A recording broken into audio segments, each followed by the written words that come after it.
Exit కమని చెప్తాను.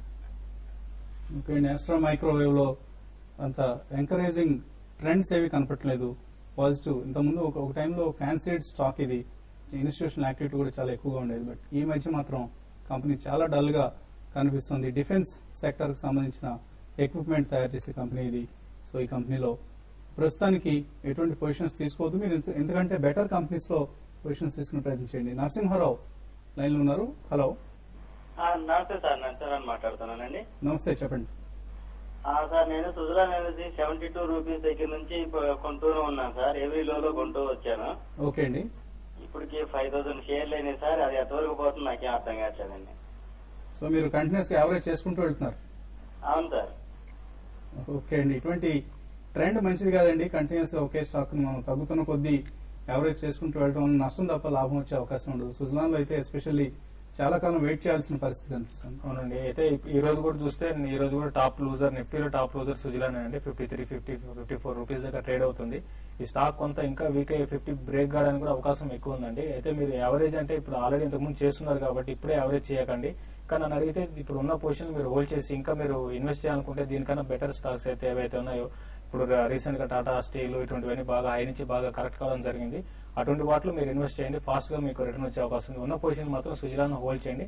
Loss కూడా book చేసుకోకండి. ఇది ఫ్యూచర్ లో పెరిగే అవకాశం ఉంది. ఒక 6 నుంచి 8 నెలల టైంలో ఈ స్టాక్ అయితే మళ్ళీ మీ రేట్ కి వచ్చి 75-80 రూపీస్ వచ్చే అవకాశం ఉంది కాబట్టి అక్కడ ఒకసారి ప్రాఫిట్ బుక్ చేసుకోండి. ఓకే అండి, ప్రస్తుతానికి వెయిట్ చేయండి. డోంట్ యావరేజ్ అండి. సుజలాన్ ఎస్పెషల్లీ సుజలాన్ లాంటి స్టాక్స్ లో డెఫినెట్ గా యావరేజ్ చేయడం అనేది మంచి పద్ధతి కాదు. విక్టర్ హైదరాబాద్ నుంచి లైన్ లో ఉన్నారు. విక్టర్ గారు. హలో, చెప్పండి విక్టర్ గారు. సార్ నమస్తే అండి. నమస్తే అండి. సార్ మేము సెస్కో 372 కొన్నాం సార్.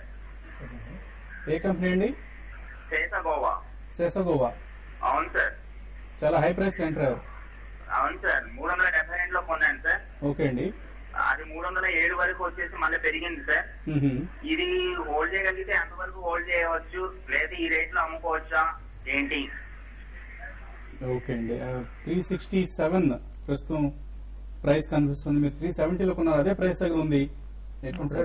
దీని అయితే మీరు ఒక ర్యాలీస్ లో ఎగ్జిట్ కమనే చెప్తానండి. ఎందుకంటే రీసెంట్ గా చూస్తే 460, 474 దగ్గర 495 అండ్ 52 వీక్ అయ్యి అక్కడ నుంచి 100 రూపీస్ దాకా కరెక్ట్ అయ్యి ఇక్కడ కన్సల్టేషన్ ఫేజ్ లో ఉంది.